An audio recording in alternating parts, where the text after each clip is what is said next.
ওম শান্তি। প্ৰাতঃ মুৰলী অব্যক্ত বাপদাদা মধুবন 19 ডিচেম্বৰ 2021 ৰিভাইজ 13 ডিচেম্বৰ 1989। দিব্য ব্ৰাহ্মণ জন্মৰ ভাগ্যৰেখা। আজি বিশ্বৰ ৰচয়িতা বাপদাদাই নিজৰ বিশ্বৰ সকলো মনুষ্য আত্মাৰূপী সন্তানসকলক চাই আছে হওক। সকলো আত্মাৰ অৰ্থাৎ সকলো সন্তানৰ ভিতৰত দুই প্ৰকাৰৰ সন্তান আছে। এবিধ হ'ল পিতাক চিনোতা আৰু আনবিধ আহ্বান কৰোঁতা বা চিনিবলৈ প্ৰযত্ন কৰোঁতা, কিন্তু হওঁতে সকলোৱে সন্তান। গতিকে আজি দুই প্ৰকাৰৰ সন্তানক চাই আছিল। সকলো সন্তানৰ ভিতৰত চিনোতা আৰু প্ৰাপ্ত কৰোঁতা সন্তানৰ সংখ্যা বহুত কম আৰু চিনিবলৈ প্ৰযত্ন কৰোঁতা অনেক।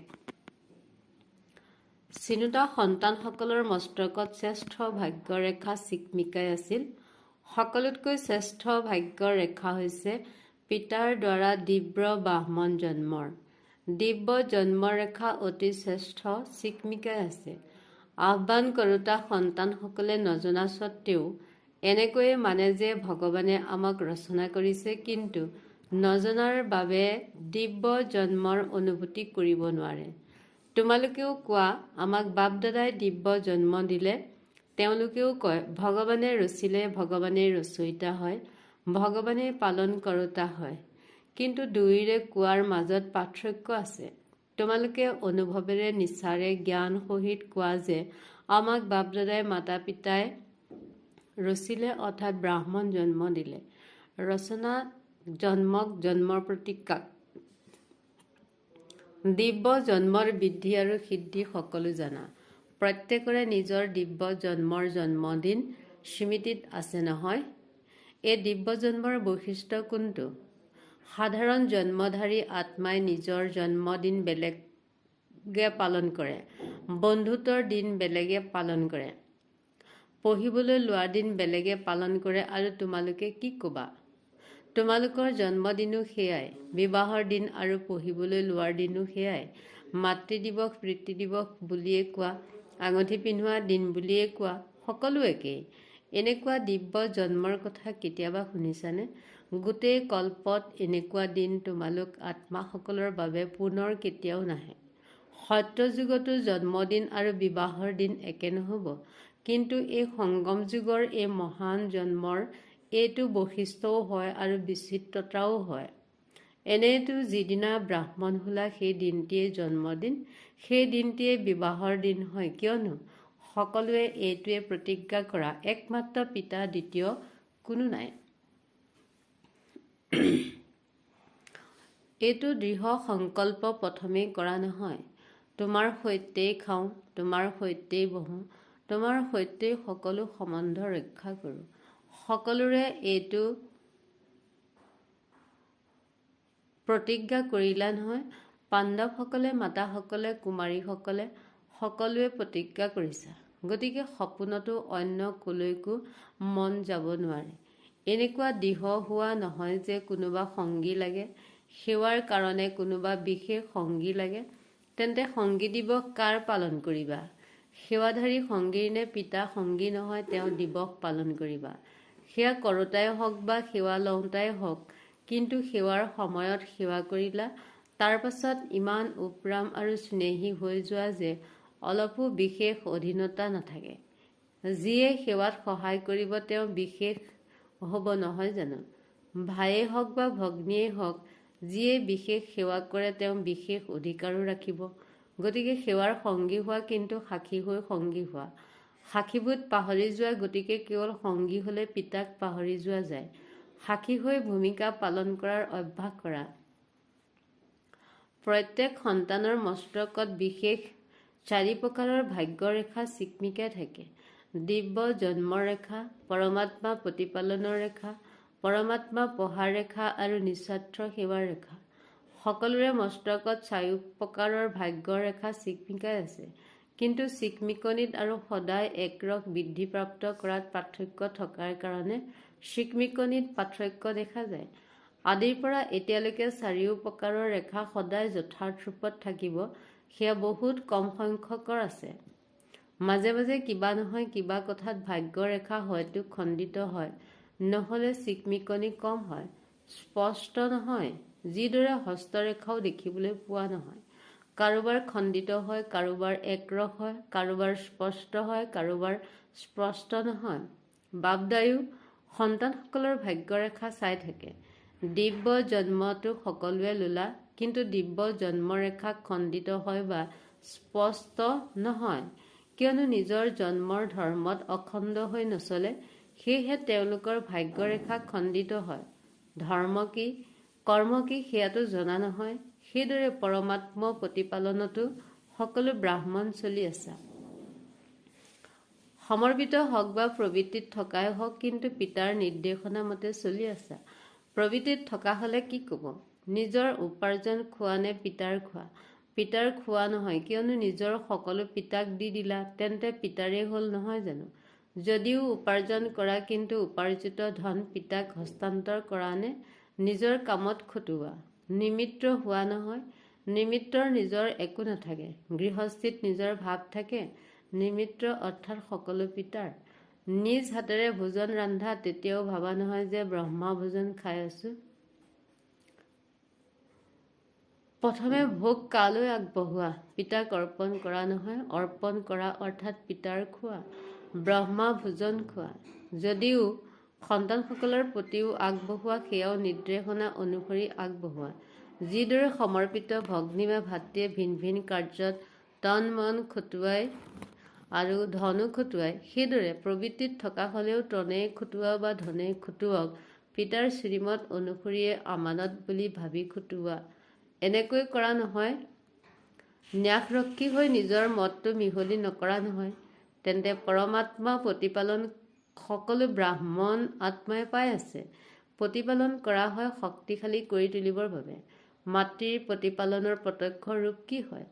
সন্তান শক্তিশালী হয়, তেনে ব্ৰহ্মা মাৰ প্ৰতিপালনৰ দ্বাৰা সকলো মাষ্টৰ সৰ্বশক্তিমান হৈছে। কিন্তু কিছুমান সন্তানে সদায় শক্তিসমূহক কাৰ্যত খটুৱায় আৰু কিছুমান সন্তানে প্ৰাপ্ত হোৱা শক্তিসমূহক অৰ্থাৎ প্ৰতিপালনক কাৰ্যত নখটুৱায়, অৰ্থাৎ প্ৰতিপালনক ব্যৱহাৰিক ৰূপত নানে। সেইকাৰণে শ্ৰেষ্ঠ প্ৰতিপালন পোৱা স্বত্বেও দুৰ্বল হৈ থাকি যায় আৰু ভাগ্যৰেখা খণ্ডিত হৈ যায়।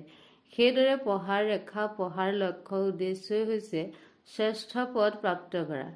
শিক্ষক পিতাই সকলোৰে একেই পঢ়ায়, একে সময়তে পঢ়ায়। কিন্তু যি শ্ৰেষ্ঠ ব্ৰাহ্মণ জীৱনৰ বা পঢ়াৰ পদ অথবা নিচা থাকে, সেয়া সকলোৰে একে নিচিনা হৈ নাথাকে। ফৰিস্তা তথা দেৱতাৰ পদমৰ্যাদাক সদায় স্মৃতিত নাৰাখে। সেয়েহে ভাগ্য ৰেখাৰ ক্ষেত্ৰত পাৰ্থক্য আহি যায়। সেইদৰে সেৱাৰ ৰেখা, সেৱাৰ বৈশিষ্ট্য হৈছে যিটো পিতা ব্ৰহ্মাই সাকাৰ ৰূপত অন্তিম বৰদানৰ ৰূপত সোঁৱৰাই দিলে। নিৰাকাৰী, নিৰ্বিকাৰী আৰু নিৰহংকাৰী। নিৰাকাৰী স্থিতিত স্থিত নহলে কোনো আত্মাক সেৱাৰ ফল দিব নোৱাৰে, কিয়নো আত্মাৰ তীৰ আত্মাত লাগে। স্বয়ং সদায় এইটো স্থিতিত স্থিত হৈ নাথাকে। সেয়েহে যাৰ সেৱা কৰে তেওঁ সদায় স্মৃতিস্বৰূপ হ'ব নোৱাৰে। সেইদৰে নিৰ্বিকাৰীয়ে অন্য আত্মাৰ কোনো ধৰণৰ বিকাৰৰ অংশ শূদ্ৰ বংশৰ পৰিৱৰ্তন কৰি ব্ৰাহ্মণ বংশী কৰি তুলিব নোৱাৰে। সেই আত্মাটিও পৰিশ্ৰম কৰিবলগীয়া হয়। সেয়েহে প্ৰেমৰ ফল সদায় অনুভৱ কৰিব নোৱাৰে। নিৰহংকাৰী সেৱাৰ অৰ্থই হ'ল ফলস্বৰূপ হৈ নতশিৰ হোৱা। নম্ৰ নোহোৱাকৈ নিৰ্মাণ অৰ্থাৎ সেৱাত সফলতা পাব নোৱাৰি। গতিকে নিৰাকাৰী, নিৰ্বিকাৰী, নিৰহংকাৰী এই তিনিওটা বৰদানক সদায় সেৱাত ব্যৱহাৰিক ৰূপত আনা, ইয়াক কোৱা হয় অখণ্ড ভাগ্যৰেখা। এতিয়া চাৰিও প্ৰকাৰৰ ভাগ্যৰেখা পৰীক্ষা কৰা যে অখণ্ড হয় নে খণ্ডিত হয়, স্পষ্ট হয় নে অস্পষ্ট হয়। কোটিৰ ভিতৰত কোনোবাটো হৈ গৈছা, কিন্তু হ'ব লাগে কোনোবাৰ ভিতৰতো কোনোবা। যি কোনোবাৰ ভিতৰত কোনোবা হ'ব, তেওঁৱে এতিয়া সকলোৰে মাননীয় আৰু ভৱিষ্যতলৈ পূজনীয় হয়। যি অখণ্ড ভাগ্যৰেখাৰ অধিকাৰী হয়, তেওঁ চীন হ'ল, তেওঁ এতিয়াও গোটেই ব্ৰাহ্মণ পৰিয়ালৰ প্ৰিয় হ'ব। মাননীয় হোৱাৰ কাৰণে সকলোৰে আশীৰ্বাদে শ্ৰেষ্ঠ আত্মাসকলৰ ভাগ্যৰেখাক চিকমিকাই ৰাখে। গতিকে নিজে নিজক সোধা, মই কোন? তেন্তে শুনিলা আজি কি দেখিলো? জগতৰ লোকে কয় পালনকৰ্তা হয়, জন্মদাতা হয়, কিন্তু জন্মদাতাৰ পৰিচয়ে নাই আৰু তোমালোকে নিচাৰে ক'ব পাৰা যে জন্মদাতা পৰমাত্মা কেনেকুৱা, পালনকৰ্তা পৰমাত্মা কেনেকুৱা। ব্ৰহ্মা মাৰ প্ৰতিপালনো পাই আছা আৰু পিতাৰ শ্ৰেষ্ঠ মতত যোগ্য আত্মাও হৈ গলা। পিতাই সন্তানসকলক যোগ্য কৰি তোলে আৰু মাতৃয়ে শক্তিশালী কৰে। দুয়োটা অনুভৱ আছে নহয় বাৰু। গীতা পাঠশালাৰ বেছিকৈ আহিছে। গীতা পাঠশালাসকল কোন হ'ল? গীতাৰ জ্ঞান শুনোতা হে অৰ্জুন হয়। অৰ্জুন বুলি ভাবি গীতা জ্ঞান শুনানে অৰ্জুন আন কোনোবা হয়? মই অৰ্জুন হওঁ এনেকৈ ভাবানে? সদায় এইটো অনুভৱ কৰি শুনা, মই অৰ্জুন হওঁ, মোক ভগৱানে বিশেষভাৱে গীতাৰ জ্ঞান শুনাই আছে। গীতা পাঠশালা সকলোতকৈ 1 নম্বৰ হৈ যাব। এইটো বিধিৰে শুনা, তেতিয়া আগত গুচি যাবা। শিক্ষকসকল ব্যস্ত হৈ থাকিবৰ বাবে গীতা পাঠশালা ভাল হয়।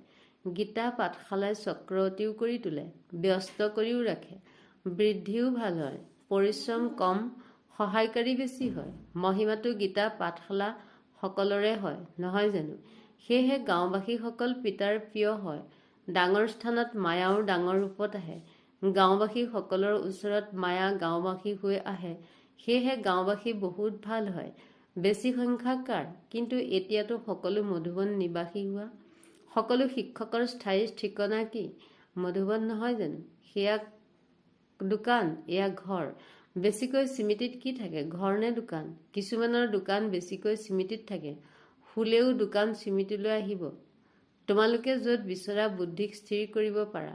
সেৱা কেন্দ্ৰত থাকিও মধুবন নিবাসী হ'ব পাৰা আৰু মধুবনত থাকিও সেৱাধাৰী হ'ব পাৰা। এইটো অভ্যাস আছে নহয়। ছেকেণ্ডত ভাবিলা আৰু স্থিত হ'লা, এয়া হ'ল শিক্ষকৰ স্থিতিৰ বৈশিষ্ট্য। বুদ্ধিও সমৰ্পিত হয় নহয়নে? কেৱল সেৱাৰ বাবে সমৰ্পিত হোৱা। সমৰ্পিত বুদ্ধি অৰ্থাৎ য'ত বিচাৰে যেতিয়া বিচাৰে ত'ত স্থিত হৈ যাওক। এইটো বৈশিষ্ট্যৰ চিন।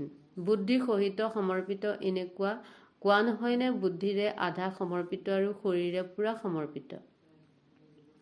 কোনো কোনো শিক্ষকেও কয় যোগত বহিলে তেতিয়া আত্মা অভিমানী হোৱাৰ সলনি সেৱা স্মৃতিলৈ আহে। কিন্তু এনেকুৱা হ'ব নালাগে, কিয়নো অন্তিম সময়ত যদি অশৰীৰী হোৱাৰ সলনি সেৱাৰো সংকল্প চলে তেন্তে ছেকেণ্ডৰ কাকতত অকৃতকাৰ্য হৈ যাবা। সেই সময়ত পিতাৰ বাহিৰে নিৰাকাৰী, নিৰ্বিকাৰী, নিৰহংকাৰী অন্য একোৱেই যাতে স্মৃতিলৈ নাহে। পিতা ব্ৰহ্মাই অন্তিম স্থিতি এইটোৱে গঢ়ি তুলিলে নহয়, একেবাৰে নিৰাকাৰী। সেৱাত তথাপিও সাকাৰত আহি যাবা। সেয়েহে এইটো অভ্যাস কৰা, যিটো সময়ত যিটো স্থিতি লাগে সেইটো স্থিতি হওক, নহ'লে প্ৰবঞ্চিত হৈ যাবা। এনেকৈ নাভাবিবা সেৱাৰেতো সংকল্প আহিল, বেয়া সংকল্প বিকল্পটো অহা নাই। কিন্তু নিয়ন্ত্ৰণ শক্তিটো নাথাকিল নহয়। নিয়ন্ত্ৰণ শক্তি নাথাকিলে শাসন কৰাৰ শক্তি আহিব নোৱাৰে। তেতিয়া প্ৰশাসক হ'ব নোৱাৰিবা। সেয়েহে অভ্যাস কৰা। এতিয়াৰ পৰা বহুকালৰ অভ্যাসৰ প্ৰয়োজন। ইয়াক গুৰুত্বহীন বুলি ভাবি এৰি নিদিবা। তেন্তে শুনিলা শিক্ষকসকলে কি অভ্যাস কৰিব লাগে? তেতিয়া কম, শিক্ষকসকল পিতাক অনুসৰণ কৰোঁতা হয়। সদায় পিতা ব্ৰহ্মাক সন্মুখত ৰাখা আৰু 3টা বৰদান স্মৃতিত ৰাখা আৰু অনুসৰণ কৰা। এইটোতো সহজ হয় নহয় জানো? এই অন্তিম বৰদান বহুত শক্তিশালী হয়। এই 3টা বৰদানক যদি সদায় স্মৃতিত ৰাখি ব্যৱহাৰিক ৰূপত আহা, তেন্তে পিতাৰ অন্তৰাসন আৰু ৰাজ্য সিংহাসনৰ অধিকাৰী নিশ্চয় হ'বা। বাৰু, সকলো পিতাৰ সমান সদায় জ্ঞানপূৰ্ণ শক্তিশালী সন্তানসকলক, সদায় ভাগ্যবিধাতাৰ দ্বাৰা শ্ৰেষ্ঠ ভাগ্যৰ স্পষ্ট ৰেখাধাৰী ভাগ্যৱান সন্তানসকলক, সদায় পিতাৰ সমান ত্ৰিবৰদান প্ৰাপ্ত কৰোতা বিশেষ আত্মাসকলক, সদায় ব্ৰাহ্মণ জন্মৰ প্ৰতিপালন আৰু পঢ়াক আগুৱাই নিওঁতা এনেকুৱা অখণ্ড ভাগ্যৱান সন্তানসকলৰ প্ৰতি বাপদাদাৰ স্নেহপূৰ্ণ শ্ৰমণ আৰু নমস্কাৰ। মণ্ডল অনুসৰি অব্যক্ত বাপদাদাৰ সন্তানসকলৰ সৈতে সাক্ষাৎ মহাৰাষ্ট্ৰৰ দল। সদায় নিজক সৰ্বপ্ৰাপ্তিৰে ভৰপূৰ অনুভৱ কৰানে? কেতিয়াবা খালিতো হৈ নোযোৱা? কিয়নো পিতাই ইমান প্ৰাপ্তি কৰাইছে।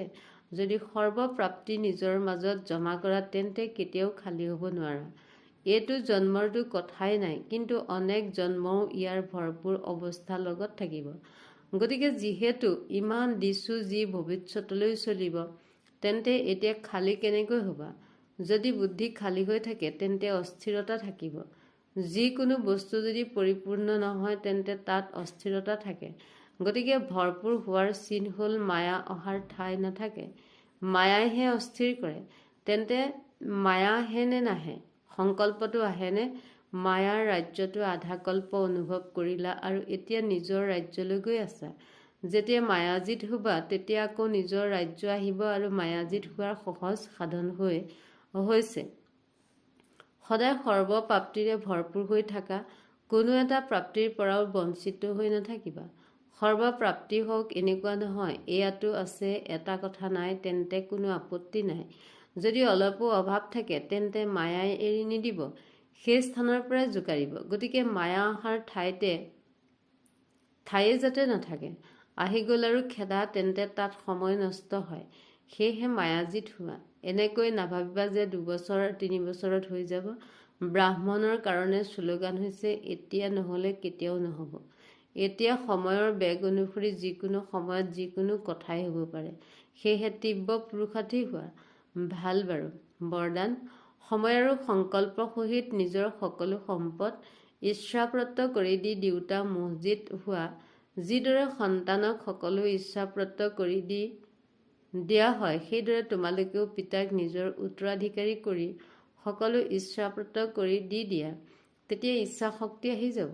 এই ইচ্ছা শক্তিৰে মোহ স্ৰোত নষ্ট হৈ যাব। যিদৰে সাকাৰ পিতাই সম্পূৰ্ণ নিজক ইচ্ছাপ্ৰত্ত কৰি দিলে, সেইদৰে তোমালোকৰ যি স্মৃতি আছে, সময় আৰু সংকল্পৰূপী সম্পদ আছে, সেয়া ইচ্ছাপ্ৰত্ত কৰি দিয়া, অৰ্থাৎ শ্ৰীমত অনুসৰি সেৱাত খটুৱা।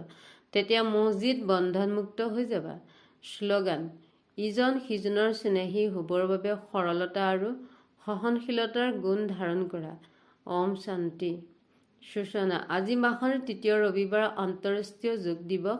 বাবাৰ সকলো সন্তানে সন্ধিয়া 6:30 বজাৰ পৰা 7:30 বজালৈকে বিশেষ নিজৰ দয়াশীল দাতাস্বৰূপ সম্পূৰ্ণ পবিত্ৰ স্বৰূপত স্থিত হৈ সকলো আত্মাক পবিত্ৰতা সুখ শান্তিৰ অঞ্জলি দিয়াৰ সেৱা কৰে যেন। ওম শান্তি।